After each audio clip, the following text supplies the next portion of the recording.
Welcome to the Military Vehicle Flat Car Load Part 2. Progress continues.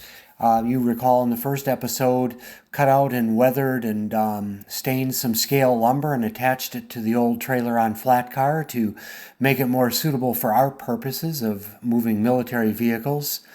One aspect of securing the vehicles to the trailer will be to have some chocks or blockage or dunnage placed in front of and behind the wheels on the vehicle. So I've made some more weathered scale lumber for that particular purpose and using some Elmer's glue to tie that to, glue that down to the flat car, get those in position.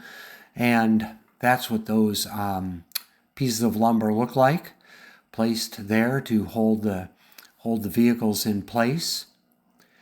Besides having blocking in front of and behind the wheels, the other thing we'll have to do is have some cables to tie them down. And you see the 3D printed vehicles came with shackles both on the front end and also on the rear end.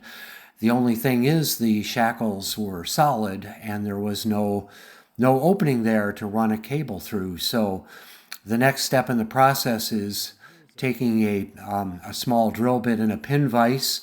Considering the size of the wire that we'll need to go through, selecting a drill bit to make the hole.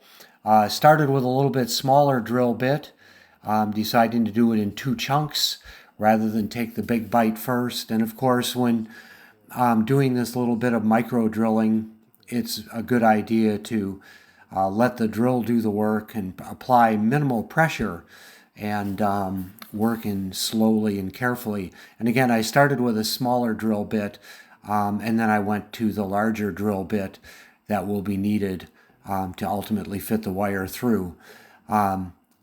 Sadly, despite my best efforts, I did happen to break a shackle, and we'll talk about that in a minute, but there you can see the holes drilled through on the front end and the holes on the back end. So as I mentioned, I did break one of the shackles, so I had to cut a piece of sheet styrene of appropriate width and come up with a replacement to put in place there. That's obviously a little bit rough at that point, but I did go ahead and carefully use a file to file it down to the right shape, the right profile, to be as consistent as I could with the other shackles so it doesn't look too bad. And ultimately I did place these with some cyanoacrylate adhesive onto the model and then painted it with a little bit olive drab paint.